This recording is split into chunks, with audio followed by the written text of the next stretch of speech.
these things live? Should we check them? I think it is.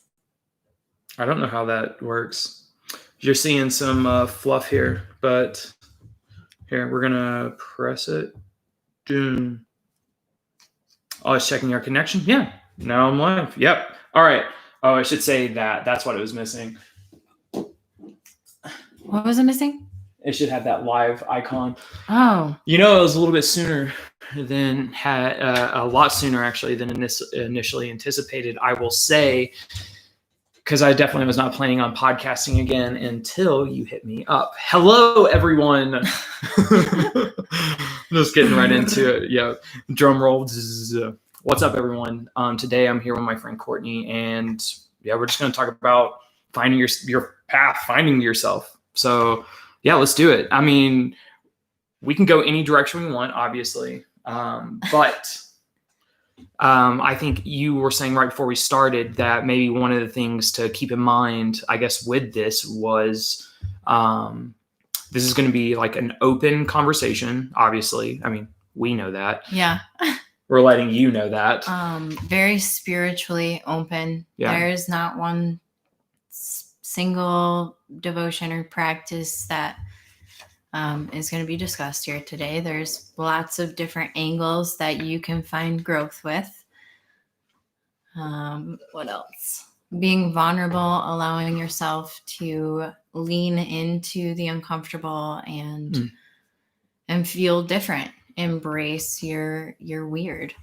Well, it's actually funny that you're saying that too, because doing this very act that you're doing right now is all of those things for you. It is. This is an act of vulnerability. This is an act of bravery. This is an act of open communication and exposure, but exposing yourself and what some of your more tender bits, if you will, maybe psychologically speaking. But yeah, no, I mean, I was not planning on this is the way life works, right? But I wasn't planning on doing another like podcast until like another week later, right? But then you text me, I think soon after one of the ones I did recently. Yeah. And was like, hey, I want to come on and talk. And I was like, all right, let's do this. When are you good? Sunday? Oh, all right, let's do it Sunday. Man.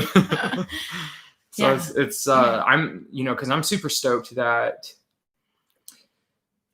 we'll get into this, obviously, but doing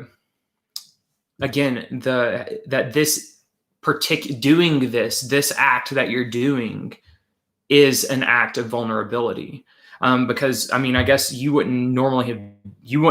not normally one to put yourself out to everyone like that.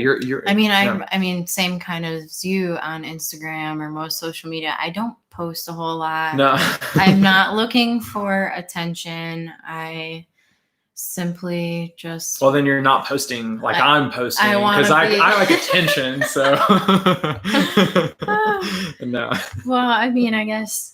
We probably all do. We're humans. Yeah. We all want to be seen. And that's the biggest part of wanting to be seen. Yeah. Yeah. And heard is another, feeling like that. And, I hope that this particular avenue, this space will allow what you're willing to share of yourself to be heard. Because I think it's super cool that you are putting yourself out here right now. To talk about this. So I kind of want to just jump into, again, we can go to the degrees of it. Like you and I set up the caveats on the other side. So the rules of engagement. But I want to talk about, just the shamanism. I just want to jump in straight into the shamanism. And so maybe we can I'll let you take it away and then I might ask you some questions. Okay. Yeah, totally. So I think a lot of people around 28, 29, 30 years old start to feel this immense pull of who am I going to be? What is my purpose in this life? What am I supposed to be doing? I'm in the wrong marriage. I want to get married. I want to have a baby. You'll notice if you look at statistics, there's a lot more divorces that happen around the age of 28 to 30. And that actually has to do with your Saturn return. Usually. And what does that mean? So Saturn returns. So your Saturn return, and this touches on astrology. So I guess with shamanism, that's another thing. You're looking at animals, plants, stars, all the elements to speak, spirit realm, this physical realm. Yeah. You're looking at the entire picture. You're really not just going down one avenue. It's kind of more you're using multiple tools. Yeah. To get a bigger picture. Which I'm a fan of, because I actually, you and I have actually probably had conversations about this in the past, or you've heard me talk about this with someone, I imagine, if you've spent any time around me, you've heard me talk about this, of how I think people have pigeonholed themselves by only using, and this sounds ludicrous when I say this, but only using logic and reason as their only tools of analysis. Meaning, like, if I can't reason the information, then the information shouldn't be looked at or is invalidated in some way, which is, I think, is just ludicrous, because there's so much information that, I mean, intuition is a perfect example of your body having information that you are not cognitively, or we'll say consciously, aware of, but it can still make, decisions or lead you to do certain things. So yeah, no, I'm definitely more holistic in my approach of gathering information. Yeah, for sure. Yeah, absolutely. So back to Saturn. Saturn, when you are born, it is in some astrological sign. Mine, for example, is Aquarius. Yours is as well, because Saturn is a slow moving planet, and it takes, on average, about 29 years to reach its natal position again. So from the time you're born, it takes that amount of time to get back home. And when it reaches back home, or it starts to approach getting back home, you feel this pull, because before you came down to this earth, you signed some sort of contract saying that you would do this in this life. And so all of a sudden you feel Saturn kind of yank you. And maybe you're already on your path, because some people won't feel like their life is being uprooted. But other people can feel like, I, for a couple weeks now, have just felt completely lost up until recently. And what my purpose is and what I'm supposed to be, because I feel so many things in a spiritual sense with my intuition. And it's not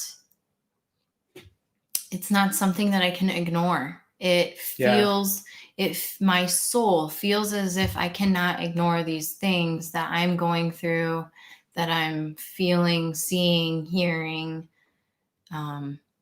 all of the above. Yeah, no, I think, well, it's interesting too that you say that, because I think I wonder how many people are feeling similarly, and they don't have necessarily the language for what they're experiencing. So, I think there's probably a lot of people who have been feeling lost and out to sea, if you will, without any direction. And part of that is, it's like, well, we're in a time of a clearly great change. And that's what Aquarius is. I mean, we're in the Aquarian age, and Aquarians love change. They love transformation. It's a communication sign. It's an air sign. There's lots of movement.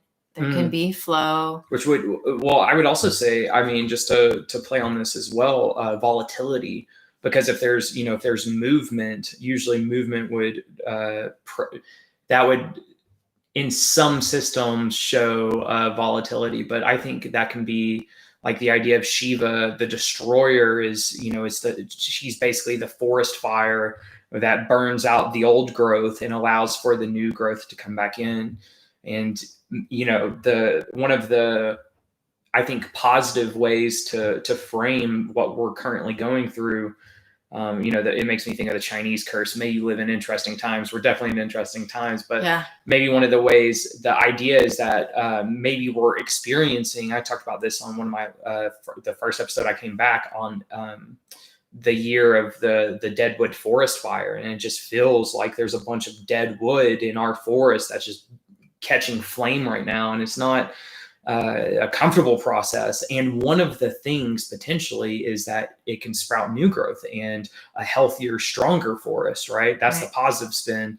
I guess the negative spin is that, well, you can fall into chaos and it can burn your whole forest down. But we're going to talk about getting that new growth. So yeah, absolutely. I think a lot of people, during this pandemic got to touch more on, I noticed a huge influx with people learning meditation, learning yoga, taking on more mindful practices that maybe in day-to-day life they didn't have time to do. Yeah. And I just hope that as life we start to propel again, that people hold on to these practices and realize how much it can value your life. I mean, whether it's a breathing exercise, learning to control your body and how to take yourself out of that fight or flight state is huge. Yeah. Actually, I mean, you touched on, while we're just on it, because riff, right? But consciously breathing is very, very helpful in just creating, it can help develop space for mindfulness, and mindfulness being like a part of being aware of how you're behaving or acting or things that are happening, and just seeing kind of like, when I drink coffee, I start to feel jittery. When I do this happens, when I eat Taco Bell, I have to go to the bathroom, but that's, cause that's being mindful in one of the ways. And I think it's interesting cause, we'll probably have different ideas of meditation, in that, like, the way I generally meditate isn't like that I sit down and, have nothing going on. No, there's tons of different ways. Yes. I believe in all of them. I think you can really, well, like walking meditation, honestly, one of the meditations that I like to do is it's just bringing, because meditation in a lot, there's a lot of different ways that we could talk about it, but in the way that I'm expressing it currently, it's two things: is that it is something that can put you more so in the present moment.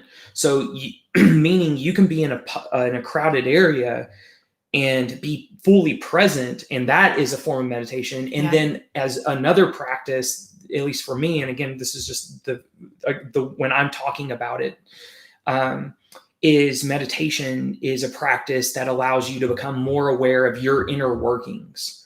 Because ultimately, one thing that I've found, and you might be able to attest to this as well, and I think other people say something similarly, is that when you take care of your inner world, your outer world becomes a better place. Absolutely. We are our thoughts. We create our happiness. These are real things. If you every day tell yourself you're sick, you're going to feel sick some way or another. Yeah. Well, and that's totally true. But taking that time to go inward and be able to try to quiet all of that down and really connect with who you are and just your breath is, you'll find a lot of growth with that. But when your breath too, also, if you take, for example, not like that there are certain breath methods that you'll do that for, for certain states. But generally, if you're say living in your daily life and you're feeling, say, anxious or stressed or whatever, insert negative feeling. Yeah.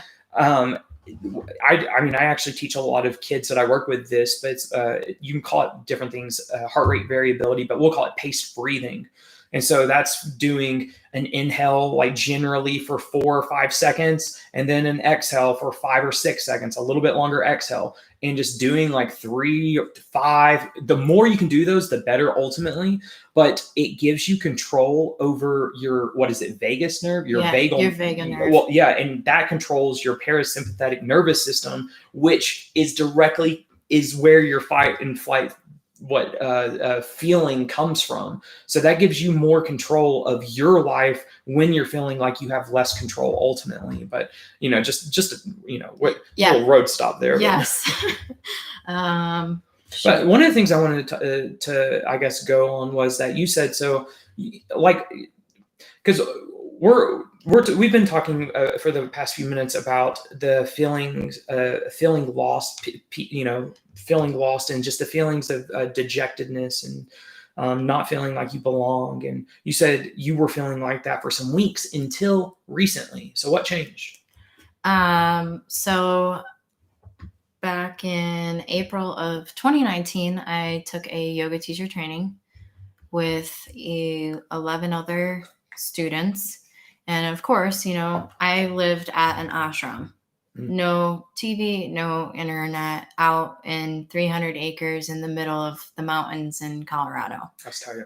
It was beautiful. And I mean, very, very authentic practices. I come from a line that has I believe we go back almost 200 years in lineage now to India. And the ashram is a beautiful cleansing place, and it's what is your lineage called, and what is the ashram called? The ashram is called Shoshone, and the lineage is Shambhavananda yoga. And so that sounds super cool. All right, so you did this Sri Shambhavananda, so I did this, and April 2019. Yep, April 2019, graduated. I have that. I can teach yoga. What's up, yoga teacher? But also, you meet wonderful people, and usually the people you meet in spiritual places are typically people who are going to be parts of your path. I've found, because I connected with almost every single person in a different way and learned a different lesson and grew. So, I mean, in a 3 weeks time, leaving that place, it felt like 3 years. It felt like I had been there 3 years. Yeah. Because of how much happened. Yeah. And I mean, so anyway, from that, great friend recommended a shaman to me. And so I contacted her because my entire life, I have always felt different. I've always felt like I'm a little bit of the off one in the room, or I don't know. No, I've also felt like the sense of being an outsider. Of even though you're a part of the group, you're still not exactly part of the group. I've definitely felt that. Yeah. So and I mean, throughout the different spiritual things that I've had happen in my life, and they've only been, like this last week, they've only been becoming more apparent as to why. So you were recommended a shaman, and then it sounds like you went and visited the shaman. I contacted her. Yep. Okay. And recently, I imagine. Yeah. Yep. And we spoke on the phone, and she did validate and confirm some things that I've had going on in my life, which was awesome. And we'll kind of get into that a little bit more. But there were things when I was a child that really correlate with this. I think I believe my mom said it was like 2. As soon as I could start talking, I had an imaginary friend. And her name was Hisa. And my mom, she never ever told me that she wasn't real. She never, no, Kourtney, nobody's there. You're, discouraging a child in that state. So she started to ask questions, because I was an only child at the time. And I was adamant that Hisa was real. And validation from shaman. Yes, she is. I've had validation twice that Hisa, this spirit, was real.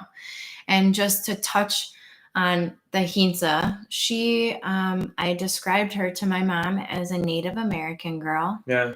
I'm from Michigan. Yeah, I was gonna say Yep. And most of Michigan, if you look into it historically, it is native tribal land. There's still tribes there today and all of that.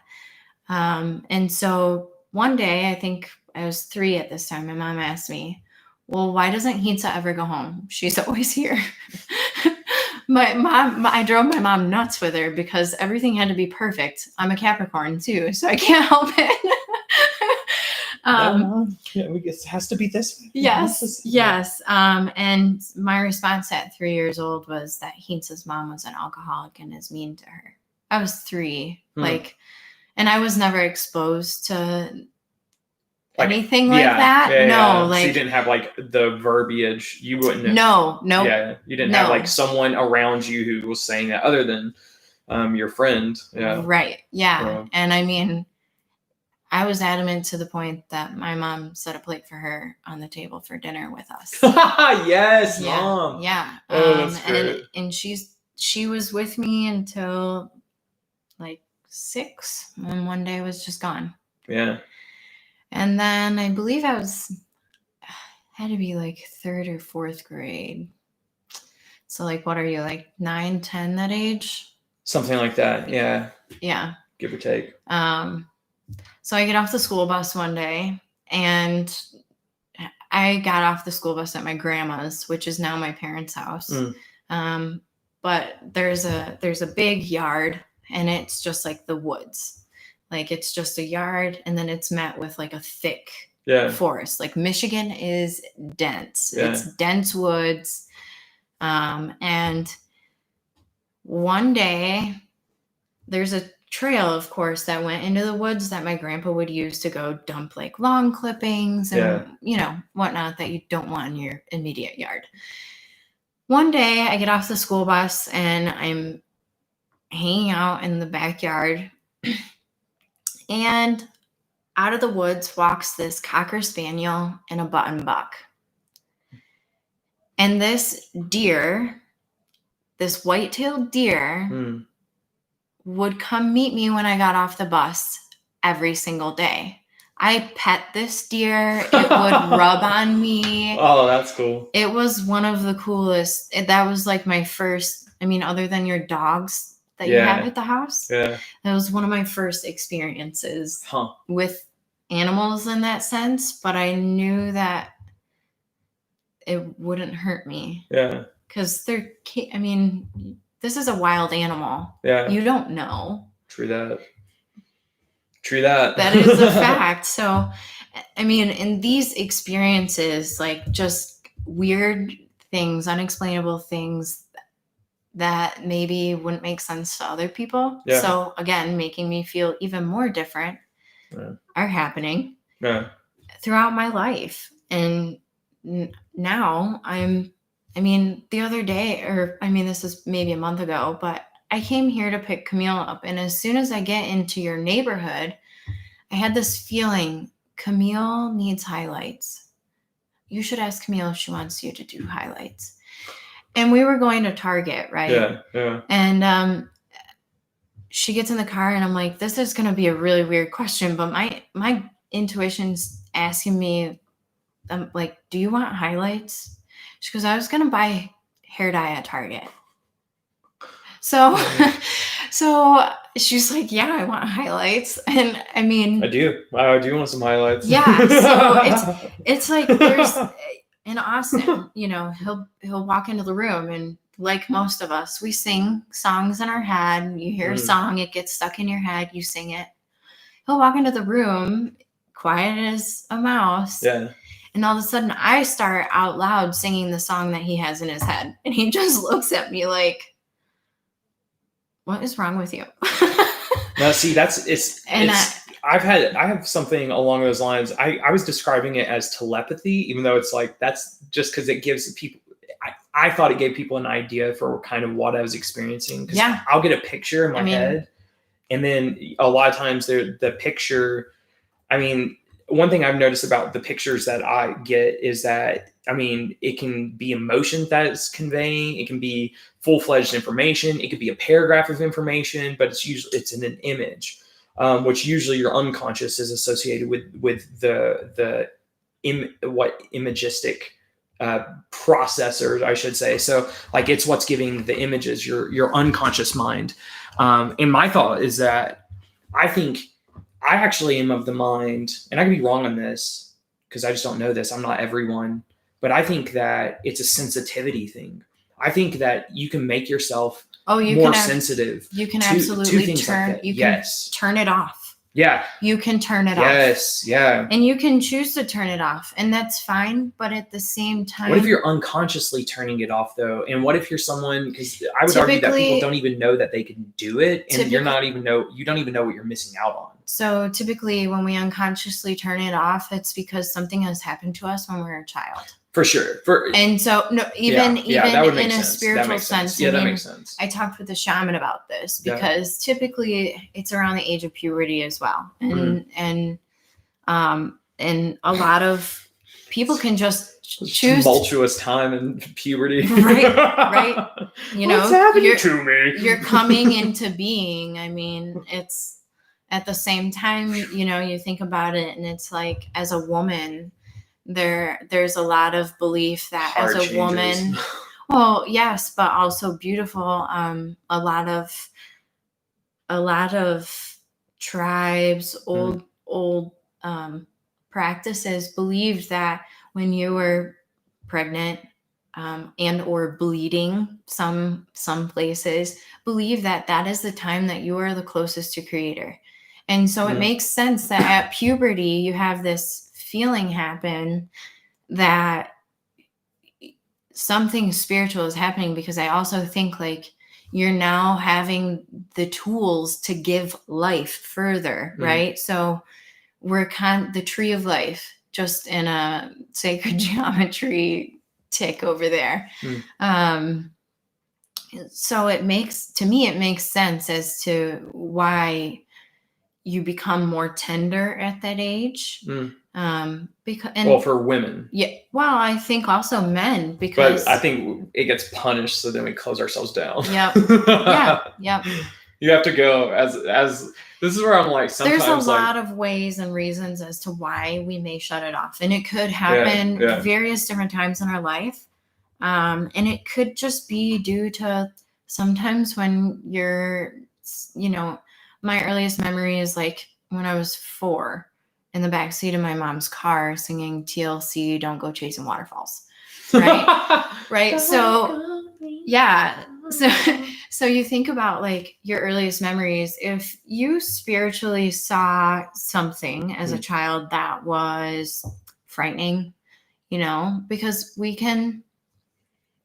there's good and bad in all aspects, all realms, you know, it's part of the whole balance. It's part of the scales. But you could have seen something and you don't even you don't remember. Yeah. And that could have steered you in another direction. You could have just shut it off. Yeah. And you'll meet people who don't believe in anything at all. That's a lot of people. That's a lot of people. Yeah. I think, have you watched Surviving Death on Netflix? Mm-mm. Okay. It's a new show of people who have survived death. And there's one woman on there who specifically says, I will not ever forget this. She says, I used to be a hateful atheist, and now I understand more and I believe.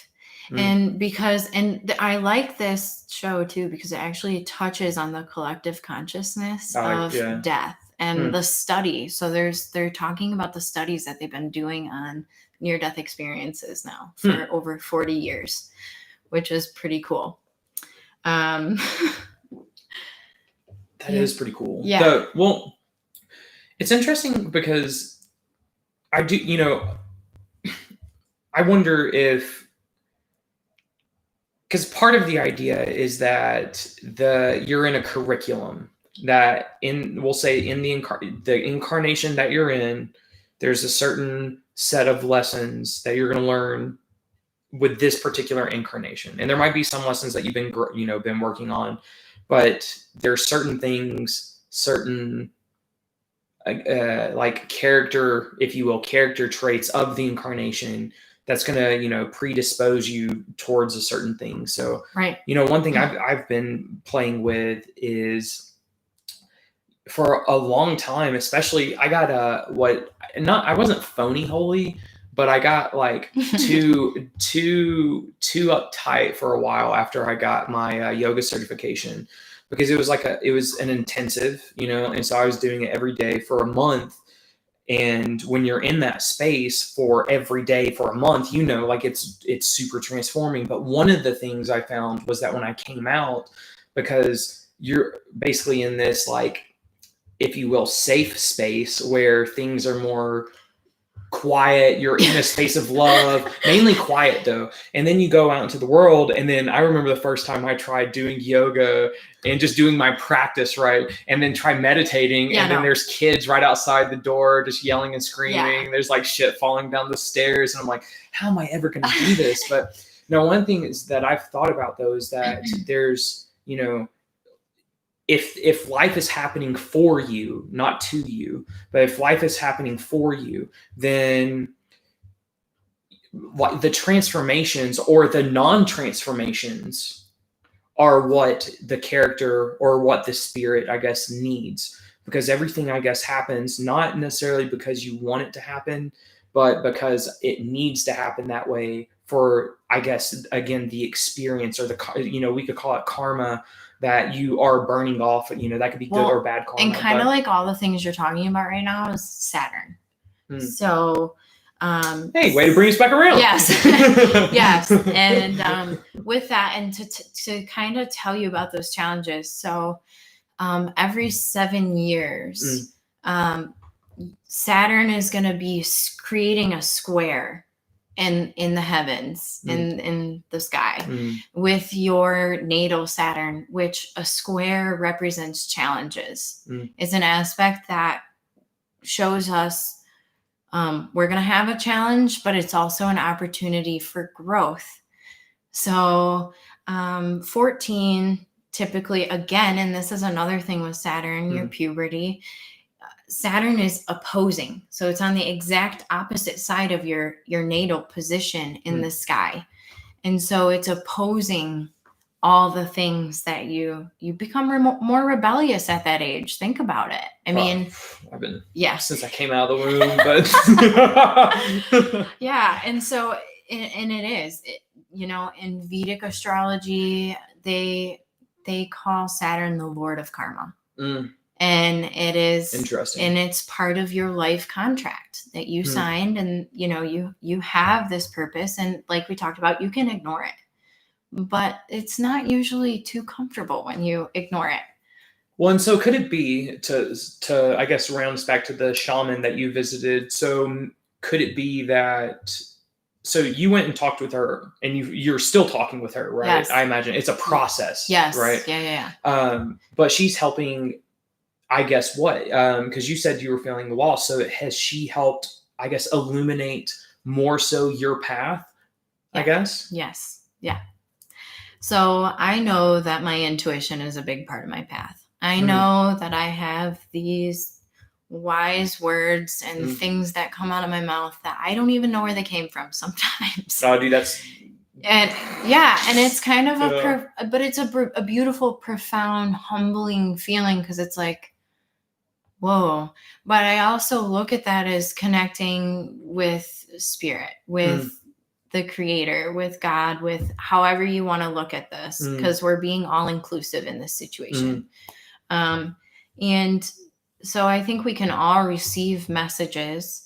But my big thing was that I wanted to make sure that the messages that I was receiving were coming from a place of good. Yeah. I trust, because not all voices or disembodied voices are spirits, are good spirits. Right. And I mean, this is just, like the basic Bible quote, a wolf cloaked in sheepskin, right? So it looks like a beautiful, sweet sheep, but it's a wolf underneath. Well, and will a wolf in sheep's clothing? They're not going to sound like a wolf. It's going to sound very much like a sheep. Yeah. Yep. Yeah. And that's the whole point. Yeah. Is that, and so I guess learning discernment was a big thing. Although I'd say 75% trusted my discernment. It's not always perfect. That's better than 50-50. Yeah. That's better than chance. Yeah. No, it's not always perfect, but it gets better over time. Though. Yes. You have to listen to it, and then you shape that over time, where it's like, oh, hold on, let me tune in a little bit more this, or a little bit more this way, a little bit more this way, a little bit, and then it gets more and more where you trust it. But you have to, like, you actually have to practice listening to that part of yourself. Yeah. You know, for you to get better at discerning, you know, the wolf versus the truth that's trying to show you where you need to be. But right. Yep. And maybe even different areas how you can grow. For sure. Yeah. Yeah. So most people have spirit guides. Some people call them angels. Some people call them a spirit guide. Some people call them their spirit animal. There's a lot of different ways that you can view this, but typically most of us have a guide for our life, and that is a being that we can connect to help us grow. So with that discernment that I was looking for, that was a big reason with the shaman. She, you know, I told her about a lot of the things. There's a scarier thing that happened to me that maybe we won't talk about. But you know, I had a spiritual fright. We'll say that this is why that discernment was only 75%, because of this. And to do intuition work, to be an intuitive, to, you know, use your spiritual side of things, you don't want to have fear, and you want to be confident in yourself, and you confident in your space, because that is another big thing. Nobody has to be toyed with. You can be a victim. You can choose to be a victim. You do not have to be toyed with. Nobody does. We all, as living physical beings, we have authority. And sometimes you may need help taking care of some things. And that's okay. But I think, again, this is where I was at. I wanted help, and I wanted to know that these funny little poems that I hear sometimes, or little rhymes, or sensations, that I can trust that is coming from a good place, and that it's of good nature. And so that's something that she did. She did look into that for me. And I have 2 guides currently. One is a family member who is trying to tell me that they had similar, or do have similar beliefs as to what I believe. And with what I believe in everything. Because again, I am human. I am not a God. And I don't believe it's my job to tell you that your God's not real, or, you know, your God's not real, because I think we can find connection with all of them. I've found connection with Shiva and Ganesh just as much as I have with Jesus in the past. And I don't think there's anything wrong with that. I think they all occupy the same space in my head. Actually, I'm like, wait a second, where does Jesus? They Ganesh, all, and then I don't know. Alan Watts, actually, like they're actually all in the same place. Yes, and so to touch on that too, like this is something that we talked to. Yes, Ram Dass is definitely up there. Are you kidding me? Or he's someone's spirit guide, and they are so lucky. But there's like, have you ever read the book Autobiography of a Yogi? I have not. I know what it, I actually have it on my Kindle. Okay, so you know what I'm talking about. I do. Yeah. So that guy, that yogi, he is said to have lived 3 lifetimes. A lifetime is 100 years in this yuga, which is a Hindu belief, but also you need the yuga for the Bible to make sense, because Noah couldn't have lived to be 600 some odd years old without this Hindu piece. And yugas are, what are they? Chunks of time, like cycles of time. Yeah. For humanity, for mankind. And that's where, like, the idea of us actually being in an Aquarian age is that we've changed yugas into the. I don't know if they call it Aquarian age, but yes, we're in a new yuga, I guess. Yes, we're trying. Well, you can flip. Or it's changed. Yeah. You can flip a yuga as well from being, because technically the yuga that we're in currently is like 75% bloodshed and war and death, and 25% happiness, peace, and unity. And I mean, think about it, like our entire Earth, it's a shit show everywhere. Yeah. And how much death have we had on this planet this year? Like, this is nothing funny. Just wait. Shit's about to, Right.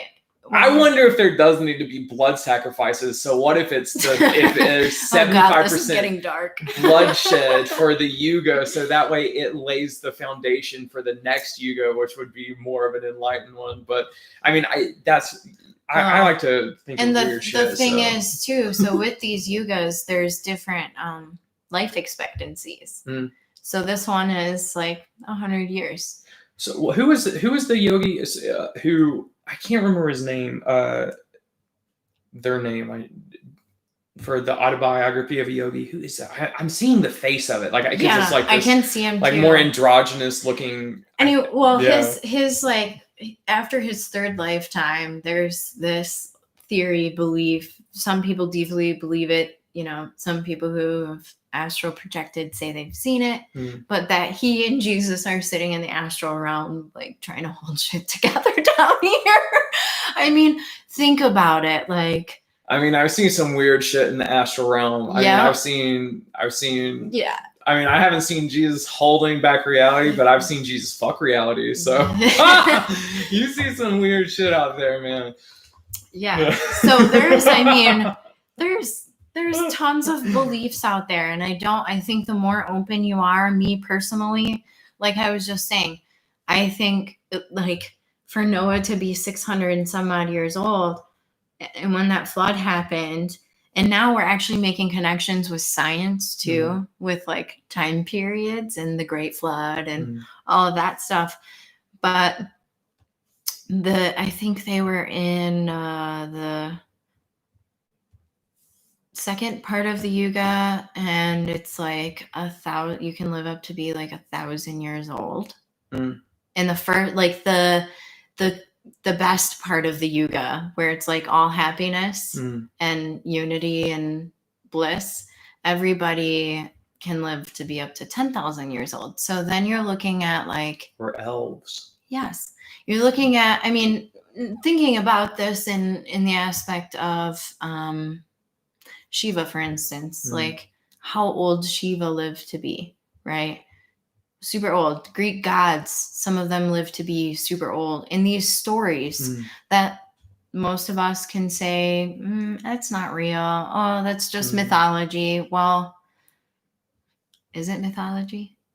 I mean, it would, I mean, it is interesting because, I mean, it like to touch on your piece of being like all inclusive, because I'm of the mind that God is everything and that things are just different aspects of God. So even Jesus is an aspect of, like, say, like the heart of God. And I mean, for example, Buddha, I've heard said is like pure, like enlightened mind. Like if you reach enlightenment through the path of mind, and each different religion has its different aspect of God that it's looking at when it's all like, to touch on the Greeks and stuff, I'm of the mind that it's, again, just different aspects. So, like one thing that I always think of, because I always like to play this with, not maliciously, but I just like to, just for funsies, philosophically speaking,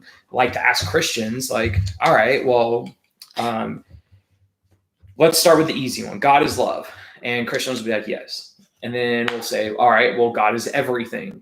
And then Christians will be like, yes. And then I'm like, all right, well, that means God is also hate.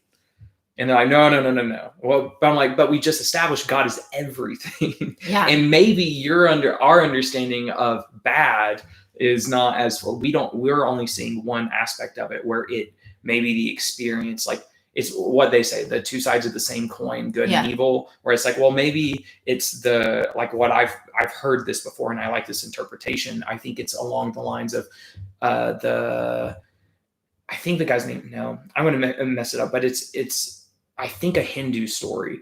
I mix up Hinduism and Buddhism, but the bad guy in the story, come to find out at the very end, was just a part of God playing the role of bad guy, like the Joker tells Batman, you need me, I complete you. And it's like, well, yeah, like if there wasn't the force of bad, So then that act of good wouldn't have had the space to be able to come about ultimately. Let's use another word for that characteristic in us. Who is it? It's our ego. Well, and that's something, I mean, I would also say too, is like, because thinking about Shiva in that instance, I mean, because when you tell that story, I think of Nataraj. So Nataraj is the form of Shiva that dances on the ego and burns the ego away.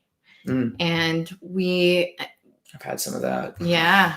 And it's healthy. It's so healthy. Some amount. Yeah. You must honor the ego, though, on a level, though. That is that has been bestowed upon your incarnation.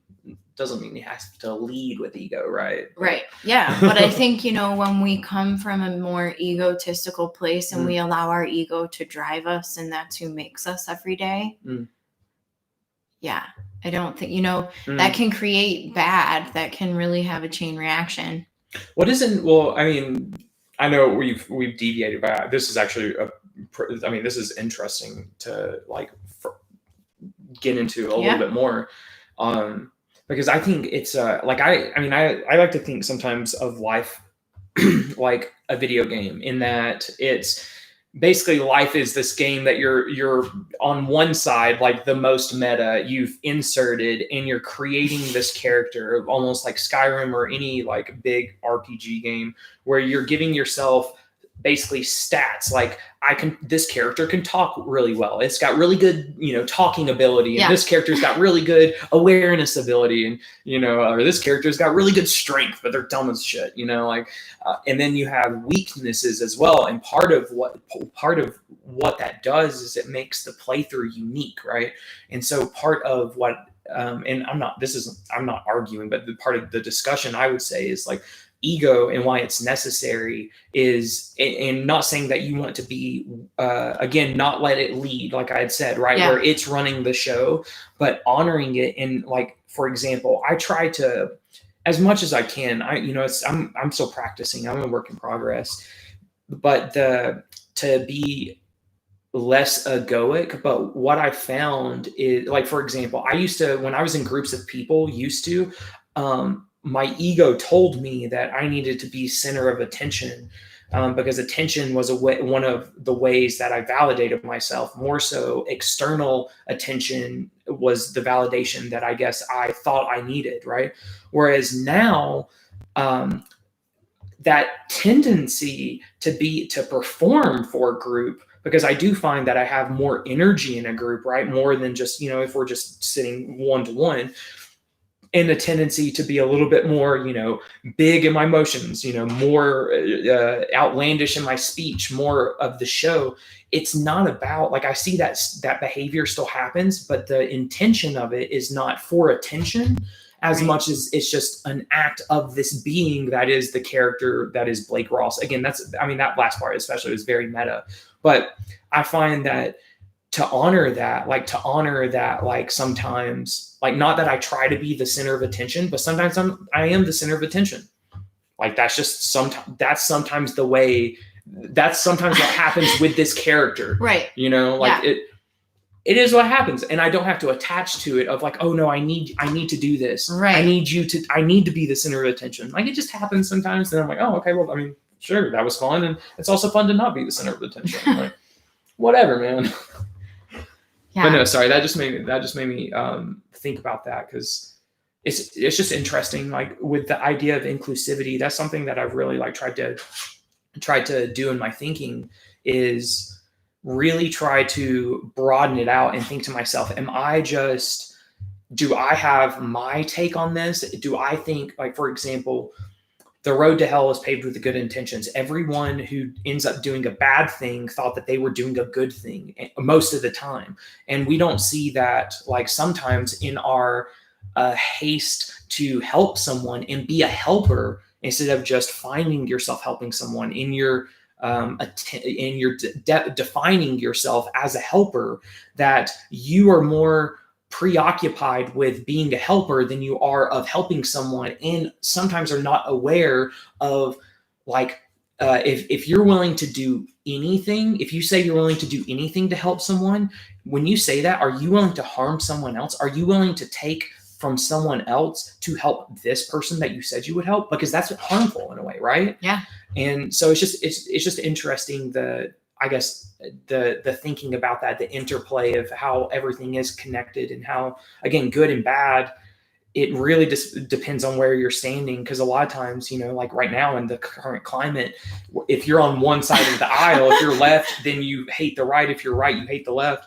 And it's like, well, hold on a second. Like, if you're left, you're trying to control everybody. If you're right, you're trying to free everybody. Well, and that's right? it, right? And that's the funny part, because when the left is saying like, hey, we're trying to control you to make the utopia, the right is saying, no, to make the utopia, everyone needs to be free. And it's like, wait, you're both trying to make the utopia. And in your haste to make the utopia, you're creating a field of bodies and blood that you're having to wait to. It's like, oh, we're going to get to the utopia and it's going to be perfect and everyone's going to be happy and taken care of. And it's like, don't mind these millions of bodies here that we had to just throw into the meat grinder. But it is love. There is love.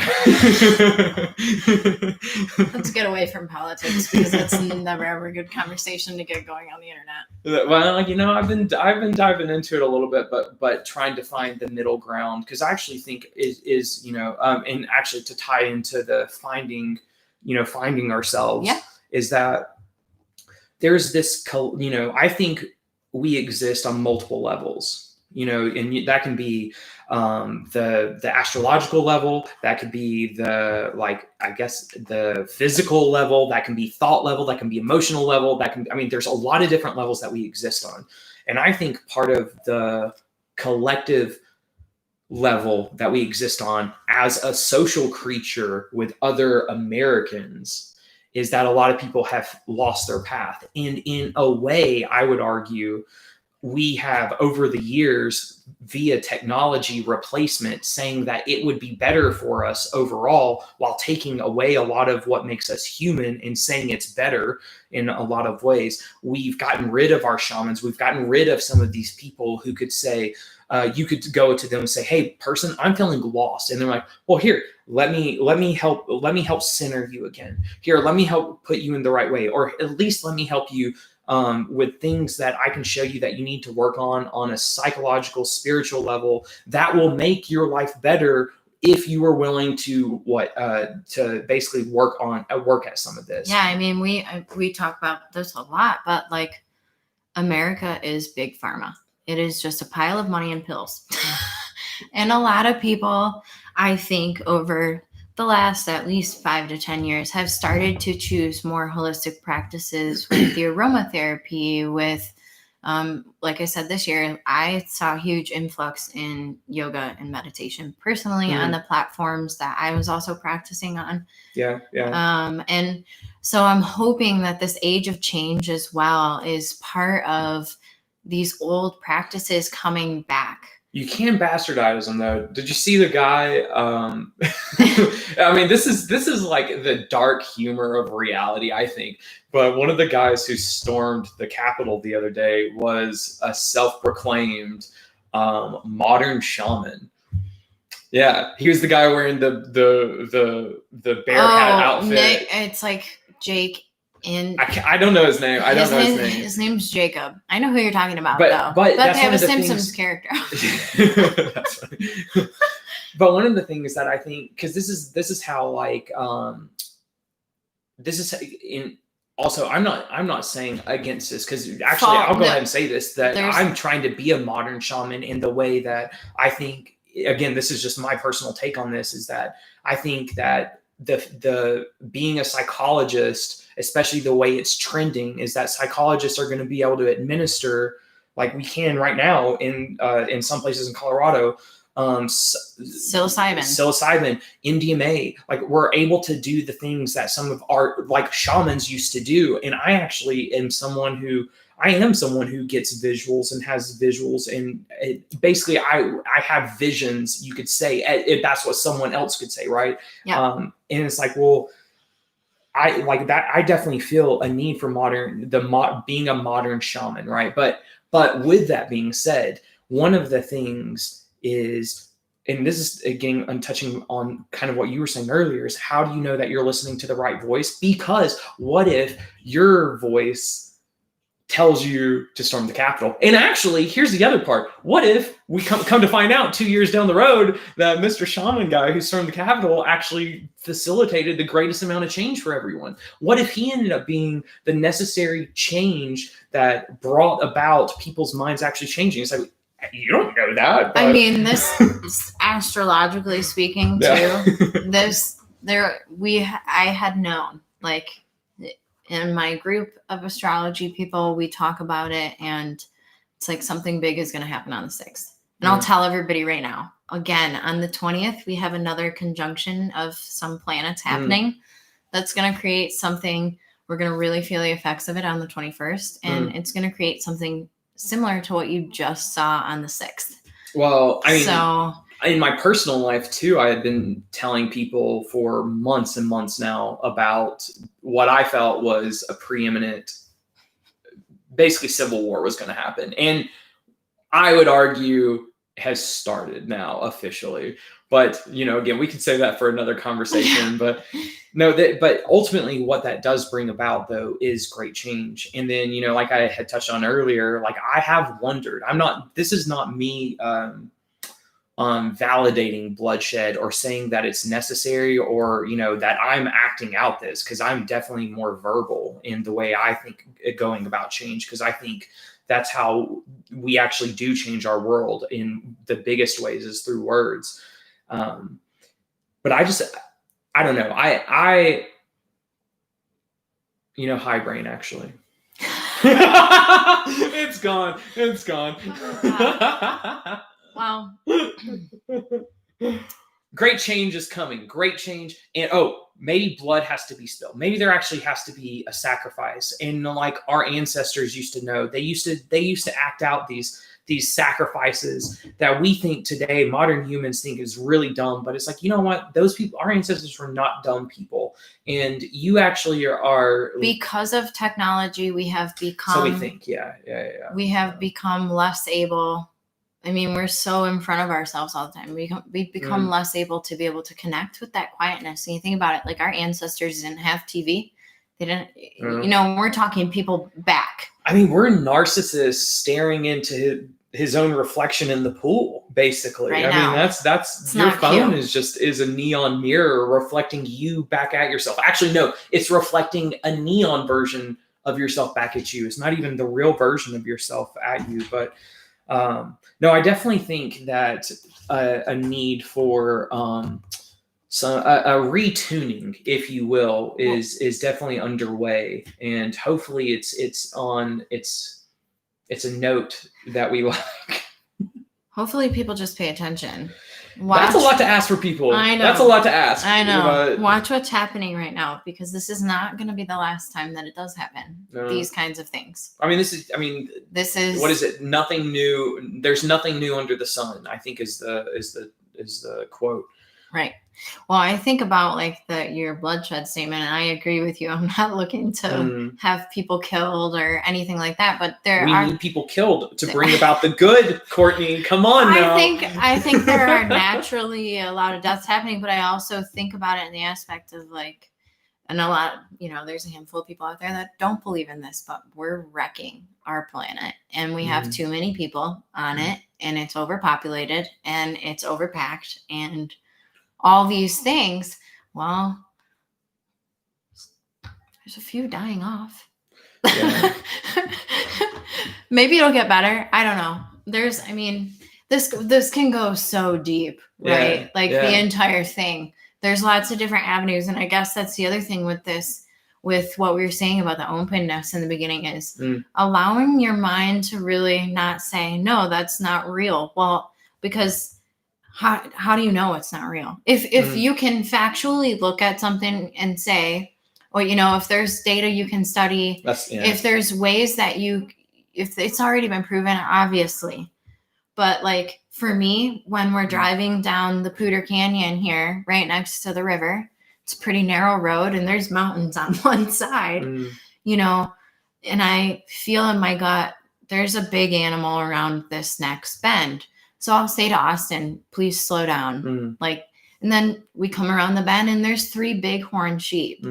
So it's like, I can't put that on paper. Well, I mean, I can for myself, but it's happened enough times now that I'm like, yeah, trust that feeling. You know what's happening.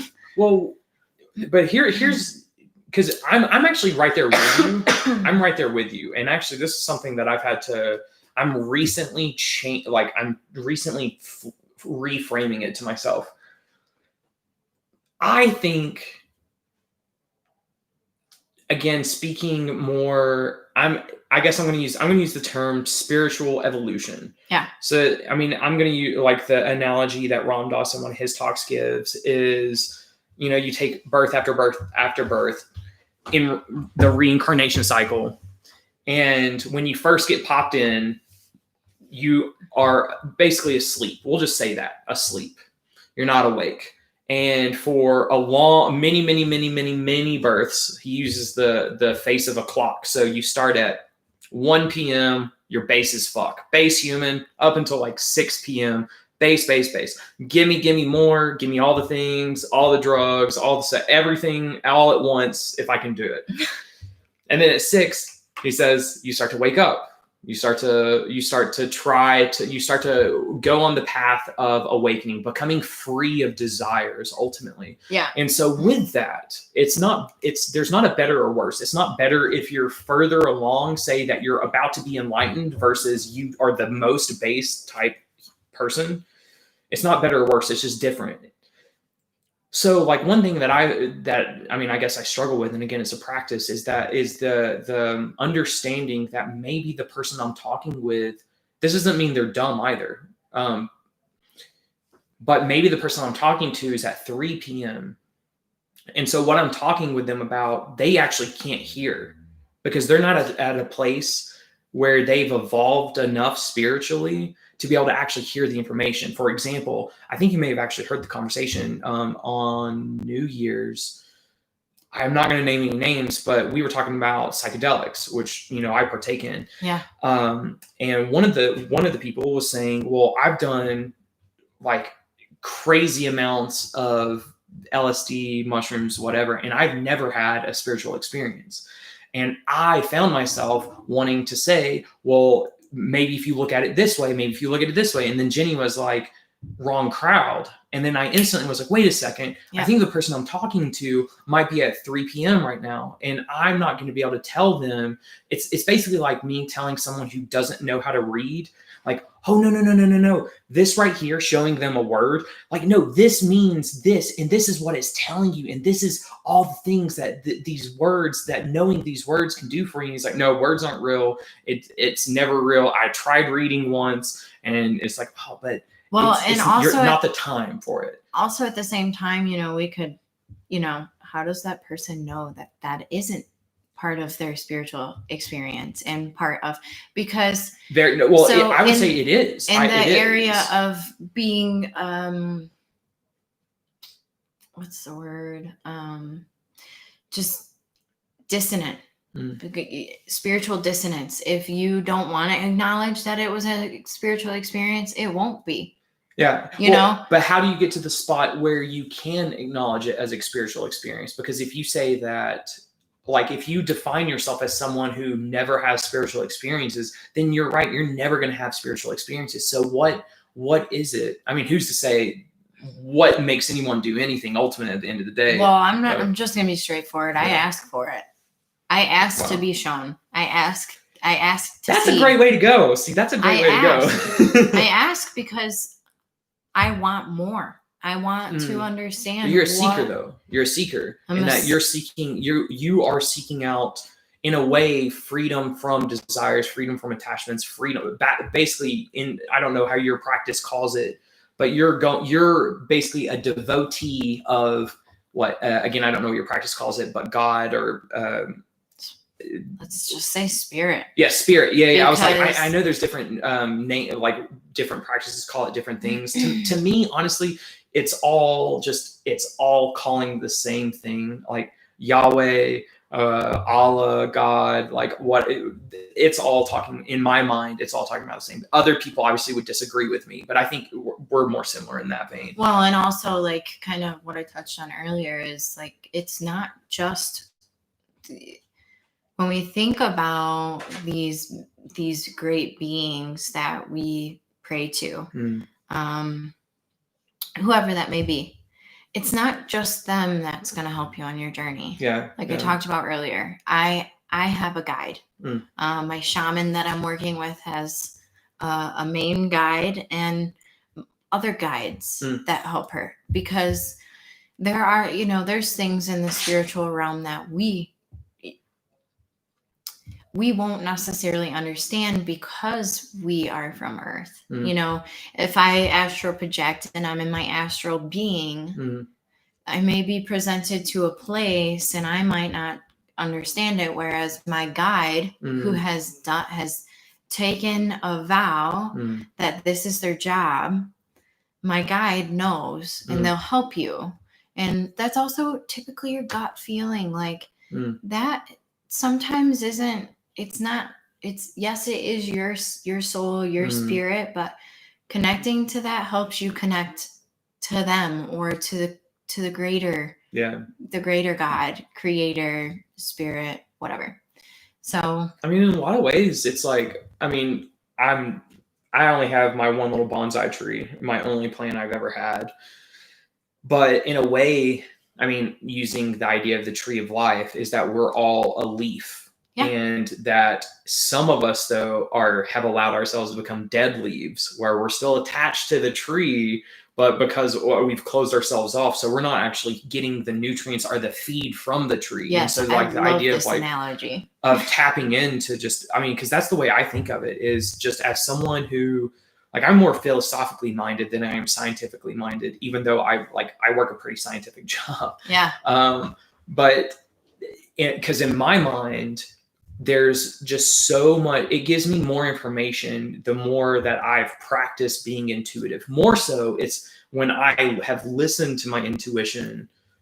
I mean, and then I go back and I look and I'm like, well, how did I know that about it? And it's like, I mean, that's your brain. And I see this in my kids with autism, is like, your brain is taking in a bunch of information all at once, and your brain is actually, it filters out a lot of information and it gives you the information that it feels is most relevant for you that you need. So like, for example, you're not aware of exactly how many markers there are right there, but there's a part of your brain that's taking in the information where it's like, oh, there's like X amount of markers over there. Whereas like some of my kids with autism, they don't have those barriers or the filters, and they're getting in all of the stimulus in an environment, right? So it's like, if you can, not that you want all of that all at once, because I mean, it's the idea of like Kundalini. You can make yourself go crazy. Actually, absolutely. If you have too much energy and not enough, if like you're holding on to it too much, and it's not just like what is it, like basically like an electric charge, where it's like, when you want to basically just let it go through you, I mean, I'm thinking of Avatar: The Last Airbender with the electric, the lightning. You can't hold it all. Don't hold on to it. You can't hold it all yourself. You have to share it. It's too much. Yeah. Which is, I mean, it definitely is interesting, because again, like that, I find, I do meet people who are open, like yourself, such as myself, such as Jenny. And then I also meet people who aren't open, and again, it doesn't make, because I'm naturally kind of a mentally aggressive person, very judgmental, very critical. I think a lot of people are, but I'll just speak for myself. And so like when I see someone who I would say, is like, again, not as open as I am, or maybe not in the spot where I am, the instant reaction is like, oh, pleb, I mean, so oh, I'm an elite here. Come on now. I'm not like, I don't want to point. I typically feel like that happens with some Christianity, Oh, no, for sure. And a lot of Christians believe that only they could be taught better. They just had to. I mean, I was raised Christian to some degree, loosely Christian, and I saw some of the the preachers or the people who are passing along the information. It's like, dude, I could do the same job that has more using the same stuff, the same information, and the people would come out of it with different information because, well, first off, I'm not going to preach, hey, you should feel shame at all times, right? And feel bad about your existence and go punish yourself in the eyes of God or whatever. And it's like, no, God loves you. And you know what? Try your best. If you fail, God still loves you. Guess what? God still loves you either way.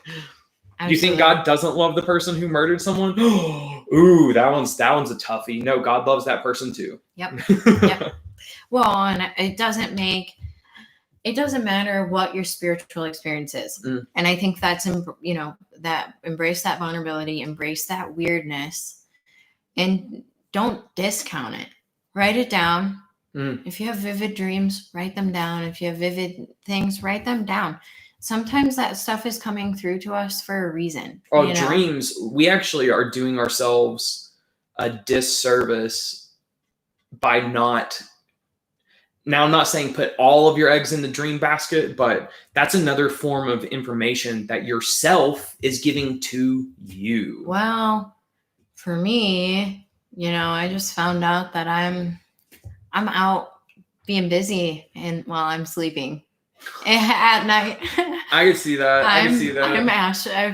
We've talked about the fact that I'm like astral projecting, but it's happened in my sleep and unknowingly. And so I want to hit the shaman up too. If it's something that I would be, if this person would have me, because that would like, you just sparked that. I was already interested, but now with the dream especially, because I'm wondering, I'm like, wait a second, I wonder if I go places. I mean, so I've never been a good sleeper.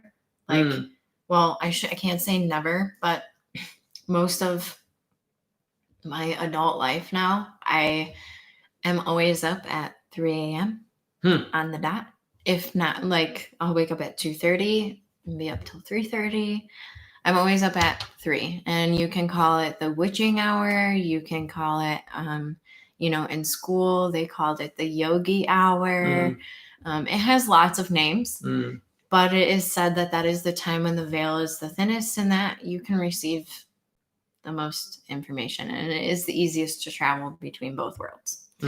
And so I believe I've been kind of lucid dreaming for some time.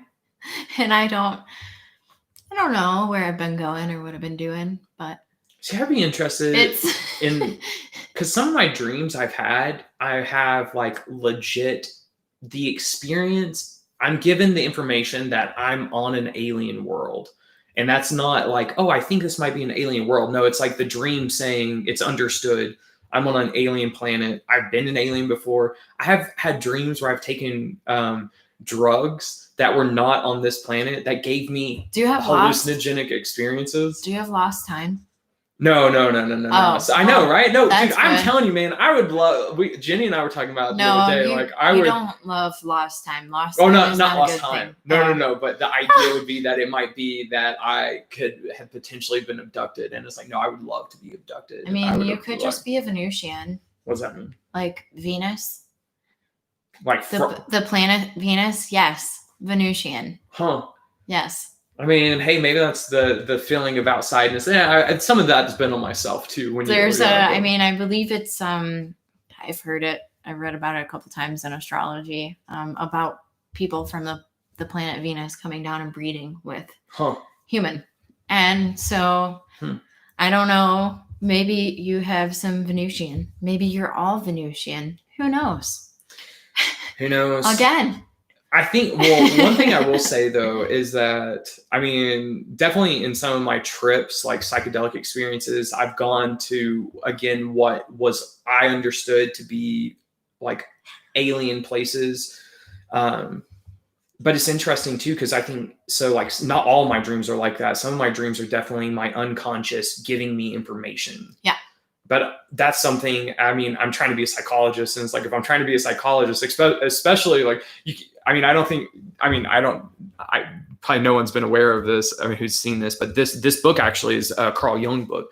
And he was someone who explored that a lot. He wasn't the person who developed the idea of the unconscious. That was Sigmund Freud. But he is someone who really explored the unconscious as it being a form of information for you. And I think that is definitely something that I've become more sensitive. I mean, it is, everything's a practice though. So, hey, actually, you know what? I think, okay, so let's go ahead and put this out there. We're probably going to do, so you're still practicing with your shaman. So we're probably going to be doing another one of these, right? I imagine.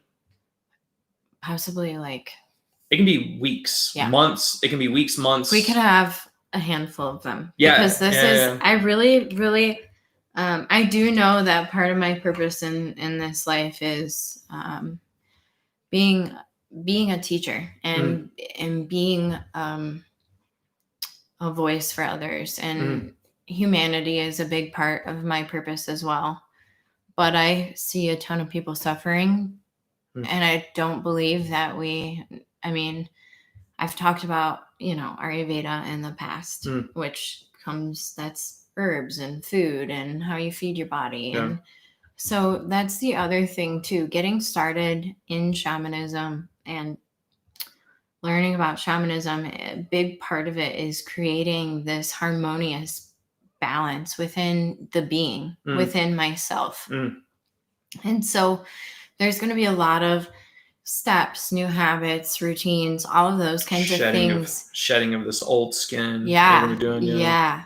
And really taking on my new form and giving myself, just like this, that safe space to grow and give myself the things that are going to support me to grow in that way and feel that balance. What's interesting that you defined like this particular space as safe, because this is something already you're redefining this space like this, because you, again, are putting yourself out there.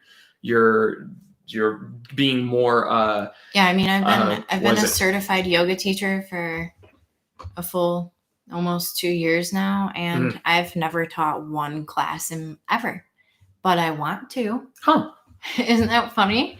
Actually, you know what, then we should very much we should set that up then. It's very much what about some kirtan? You want to do some kirtan? Yeah, we can do some kirtan.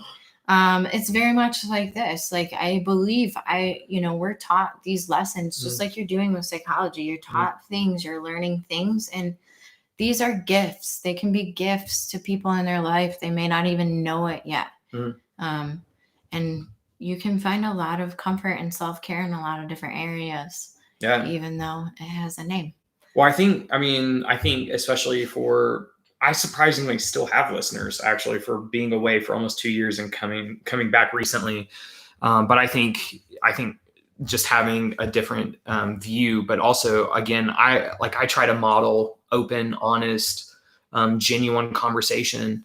And you definitely opened yourself up to that today. And I always like good models of that for people and different voices to be able to model that for people. So yeah. And I think, the boundaries too, like we've set boundaries. There's things that have come up today that I'm not ready to share with everybody. I'm not ready to tell you about the nitty gritty of what's happening. But it's and we can find the cool thing about this though is the character arc progression. So if you do come back on, and you're probably going to be more comfortable and willing to talk about some of the things that today might have been a little bit, more scary or something that some of those things aren't even scary. It's just that you're still not even, you still haven't worked them out fully. There's a lot of, there's a lot that in that I didn't know that I was astral projecting in my sleep. Yeah, see, that's one of the things I want to find out. I'm like, wait a second. I did not know that I was going for cruises, and I didn't know that I could do that. Yeah. So there's some things, and some things that she noticed about my astral being that I don't necessarily understand, and that's a big thing too. Spiritually, you can get messages that won't make sense until 2 years later. Oh, I definitely, yeah. I've Yeah. had some, yeah. Yeah, for and sure. it stinks. Oh my gosh, that limbo period is the worst. But Yeah. that's the thing, and that's mainly why I don't talk about those things, is because it's still a process for me. And if I open that process up to everybody else, it's not just my experience anymore. You know, it's one thing for me to have the experience and then share my experience. But if I'm constantly like, everything that was in that email, you know, had I shared that, that's putting everybody on the same page as where I'm at. And I'm not ready to be there. You don't want to crowdsource some of the info. I mean, like, guys, find some more. If this makes you think of something, give me the info. Oh my gosh, it is so much information. It can hurt. Like, I did a shamanic meditation to meet with my guides, and I went somewhere, and as soon as I got there, I remembered that I'd been there before. And so it's like those, you know, when was I there? No, you know, that's my new question. When was I there? That might be the wrong question, though. Because if time's not real and we just happen to be inhabiting form that is time. It was this being. So your astral being doesn't look much different than what you look. So if you reincarnate into a different body, your astral projection will look like that body. Yes, because imagine. Is there ever like an imprint where it's like there's the constant soul that has a certain fractal? Yes, you can have soul fractals, and that's another thing that shamans can help you work on is to get rid of soul fractals, because it can really mess you up. Interesting. And you know, psychology side of thing. The soul fractal could create schizophrenia. You know, having soul fractals, it can create. I think we just have misappropriated where we place our schizophrenics. I think we just have fucked up, and we're not using those people for what they should be used for. But it's just like, you know, like in my yoga school, we were taught that, you know, when you start to fall asleep and you stop breathing for a second, we call that sleep apnea here in the West, but they call that kumbhaka, and it means the space between where you can enter those different levels of your mind. But we put different terminology on it, so it makes you a little bit afraid. Big brain. Yep. That's so funny. Yeah. And just like, I mean, the same thing with the schizophrenics. I believe if it is coming from a spiritual side of things, if someone is having multiple spirits trying to work in one body, can you imagine? Yikes. I mean, it's hard enough with one soul. And then like you hear yourself talk sometimes and you're like, am I crazy? Oh no, I know I'm crazy. And I think that's the thing. Crazy is normal and normal is crazy. Well, that was, I talked one day with Jenny. I was like, I had this really startling realization where I was like, I might actually be the sanest person I know, in that a lot of people have agreed upon this social insanity that they're just like, no, this is normal. This is normal for us to be taking Adderall and drinking coffee and staying up and not sleeping and working constantly. It's like, no, like that's normal for like a percentage of people, not for everyone. And we've just all bought into that idea that this is what it's supposed to be. And it's like, no, like y'all are crazy. And that was, again, the realization, like, what if I'm actually the sanest person on the, what if that's a crazy thought, but well, and then I was like, well, but no, like, what if it actually is that? Because the idea is because my thing is I'm willing to think thoughts. They're just thoughts. It doesn't mean that I have to now all of a sudden change my life. Yeah, you don't have to attach because of the thought. Them. Yeah. That's exactly what they call it, the terminology, not attaching to thoughts. So, the thought was like, well, what if I am the sanest person? What becomes my job? And it's like, well, what did I do when I did work with like actual, like crazy people? And it's like, well, I didn't make it any worse for them, because like, one thing that I found is, for someone who's in the throes of, like this girl, she was having like a hard schizophrenic break. And there's this interesting thing where a schizophrenic person it's a legit stream of conscience style speak. I can't even do it. It's so fast, but it's like the loose associations of things. Like I get it in the idea because my brain generally works like that. It's just not as fast, especially in the connection of thought to my mouth. And I can talk pretty fast, but there's nothing I could have said, to get her out of that. Like the only thing that I can do is basically in that is give her space, not be in opposition to her, make sure she's not hurting herself or anyone else. I mainly focus on the not hurting anyone else first. And then depending on what you're doing, I'm going to make sure you're not hurting yourself also. Because there's some things where I just don't care about. Like, I don't care if you're spitting and it's like going up in the air and hitting your face. I don't care if you're doing that. Like, whatever, dude. Or if you're like, I've seen people claw themselves and like, you'll get, it's like, all right, like whatever. But if everyone is under the same level of crazy, everyone's bought into the idea and they're calling it normal, but it's actually insanity, then again, what can I do? I can't tell you, hey, as the one person, it's like the idea of if you're going down a staircase and, you're going to enter the subway and you get down to the bottom of the staircase in the subway and it says that the subway's out of order. And then, you turn around and it's rush hour. So people are streaming down. If you tell all the, you can be like, hey guys, everyone, hey, all 1,000 of you, the sign, I was just down there. It says that it's closed. Yep. They're gonna be like, nah, who the fuck are you? Who the fuck? Like you might have like 3 of those people who would be like, oh, it's closed. Okay, here, I'm gonna turn around and change my path. But most people are gonna keep going and they're gonna be like, oh, it says it's closed. Oh, I guess that's what that person was saying there. And it's like, yeah, you know what? And that's like Ram Dass says, you know what? Here I still am. Here I am. Here, I'm still here. I'm still here. I'm just waiting for you now. Here, I'm still here though. Yeah. But no, it's it definitely, and it's very interesting too. Actually, let's start wrapping up because I did put a 90-minute timer. I didn't actually think hey, high five real fast. We that's what's up. I mean, I shouldn't be surprised with that. I shouldn't be surprised at all. I never should be surprised at that. But so on finding yourself, I'm interested in hearing this journey. I'm sure, like, because I do want to, it would be cool to document this. So this is the first document of it. And then, it would be cool to do a few more of these for people to see the growth that I know you're going to be going through. But yeah, hey, I don't know if the lady would be cool with it. And if not, you can let me know. But I definitely want to know about that shaman. Maybe you could plug her real fast. I mean, I don't think actually a lot of my listeners are in Colorado, surprisingly. So they're not going to be able to come to this lady. But well, I'm gonna you don't have to. I'm going to consult with her first. Fair. I think, I don't want to flood her with a bunch of. Can you start with me? Can you just like, hey, my friend wants to come and see you? Yeah.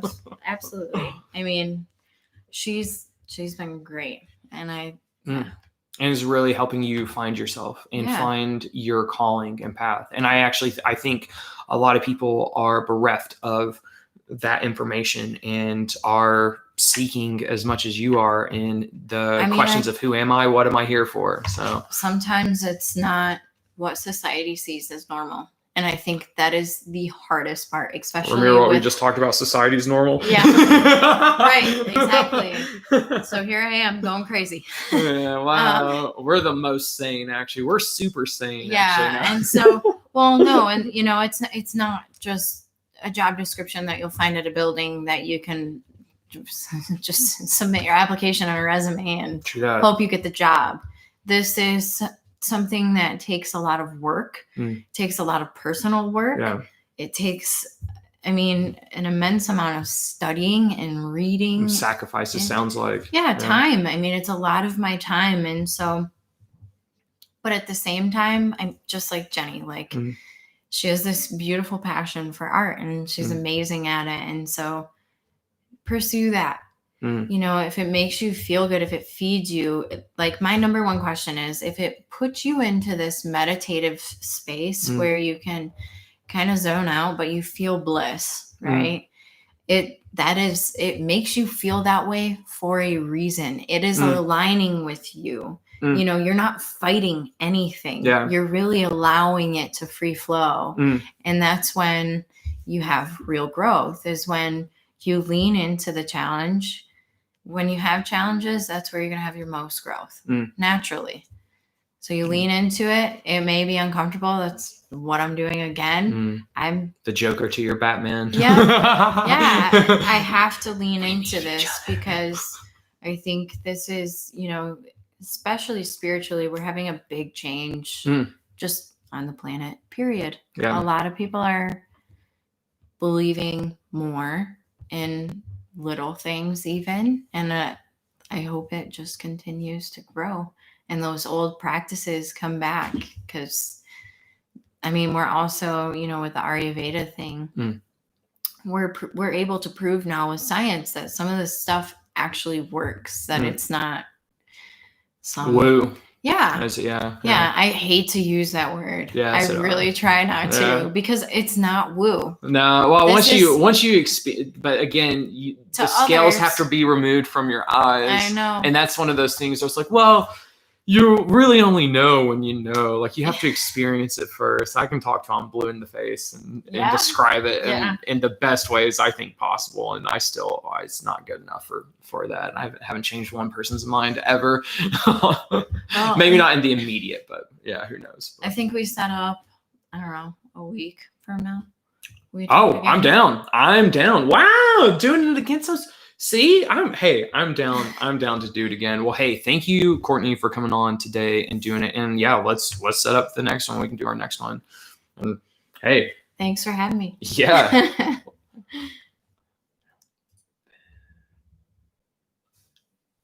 Yes. That one.